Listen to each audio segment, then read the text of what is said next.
Vamos. Contraindicações, assim, Certo. Tá, de joia. um modo geral. Vamos lá. Eu vou até voltar um pouquinho mais aqui. Maravilha. Nós temos... Se convidou para falar e o cara fala. Não, é assim, o podcast bom é quando o apresentador deixa o convidado falar, não é? Aí, ó, aí, tá vendo? Então vamos para cima. Então, quando a gente pensa em técnica anestésica, todas as técnicas anestésicas são boas. Se a gente olhar para o paciente odontológico, nós temos uma série de técnicas que nós podemos oferecer, né? Então pode ser anestesia local, que o próprio cirurgião dentista faz. A anestesia local mais analgesia com óxido nitroso, que o próprio cirurgião dentista faz. Uma sedação endovenosa, aí já precisa ser o médico que faz. Ou uma anestesia geral, também o médico anestesista que faz. Mas de qualquer forma, todas elas têm vantagens e desvantagens. Nenhuma delas é perfeita, né? E todas elas têm indicações e contraindicações. A sedação é uma excelente técnica, que tem vantagens e desvantagens.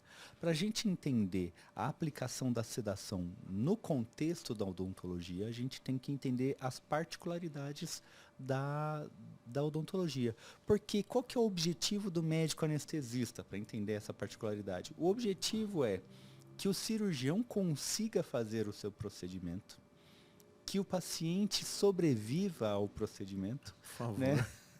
E que haja conforto para o paciente. Saindo um pouquinho, nós vamos falar da sedação e contraindicações, mas saindo um pouquinho aqui só para entender o que eu estou falando. Imagine só, eu tenho um paciente que tem um problema cardíaco. Ele precisa fazer uma ponte de safena, por exemplo. Para esse paciente colocar uma ponte de safena porque ele tem lá uma artéria obstruída, né, uma coronária obstruída, o que eu preciso fazer? Bom, eu preciso serrar o peito desse paciente, abrir o peito dele, parar o coração e costurar uma veia ali fazendo essa ponte. Exato. Então, como é que eu faço isso e o paciente sobrevive? Né? Então, como é que eu faço, então, uma anestesia? A sedação, ela é igual na odontologia? É a mesma sedação para uma endoscopia ou uma colonoscopia? Não. Ela vai ter objetivos diferentes, ela vai ter finalidade, né? Que é o que o dentista precisa, o cirurgião dentista precisa? Eu preciso que o paciente esteja com a boca aberta. Então, o paciente que esteja com uma sedação muito profunda, ele não abre a boca. Ele não responde o comando, né? Não responde comando, né? Porque até se a gente imaginar, se o pessoal lá em casa estiver imaginando, né, a boca, né, o ângulo, ele pode abrir a boca e o ângulo anterior é grande, mas o ângulo lá atrás, posterior. Ele continua pequeno, né? Por mais que o paciente abra a boca. Se esse paciente não abrir a boca, isso já complica para o cirurgião. Agora eu preciso pensar na segurança.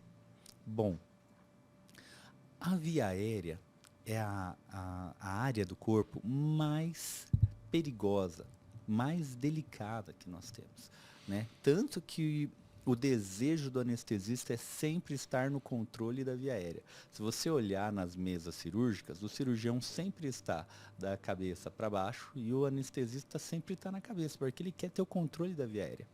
E aonde o cirurgião dentista trabalha?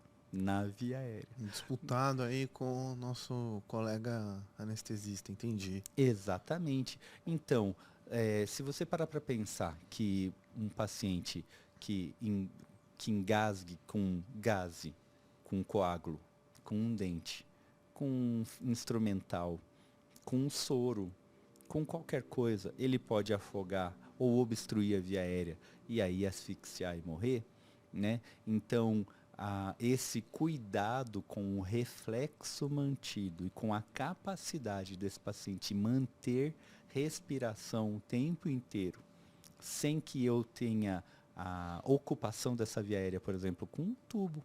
Eu vou lá, passo uma sonda endotraqueal e garanto essa via aérea e eu estou muito mais seguro, não anestesia geral nesse caso. Entendi. Então, se nós fizermos de novo uma sedação profunda no paciente odontológico, a gente vai ter uma situação de risco para o paciente. Desta forma, a gente tem 5 target points quando a gente fala de sedação em odontologia, né? A primeira coisa é que o paciente não sinta dor. Então, eu tenho a anestesia local que você faz, a analgesia endovenosa que eu faço. Aí a gente tem a sedação propriamente dita, que é a retirada da ansiedade e da angústia do paciente. Aquele paciente que está calmo, que não se preocupa ou não tem medo do que está acontecendo naquele momento, né? Depois disso, eu tenho a amnésia. Então, esse paciente acaba não lembrando de todo a cirurgia. Essa é a melhor parte, né? Essa é a melhor parte, não lembrar de nada, né? E aí, por último, eu tenho um paciente que mantém reflexo, então ele consegue manter reflexo de deglutição, de tosse, quer dizer, via aérea intacta. Ok. E ele é responsivo, apesar de estar sedado, ele responde a comandos. Então você fala para ele, vira para um lado, vira para o outro, e assim por diante. Então, entendido que nós temos técnicas anestésicas diferentes para oferecer, que nós temos 5 target points para a nossa sedação.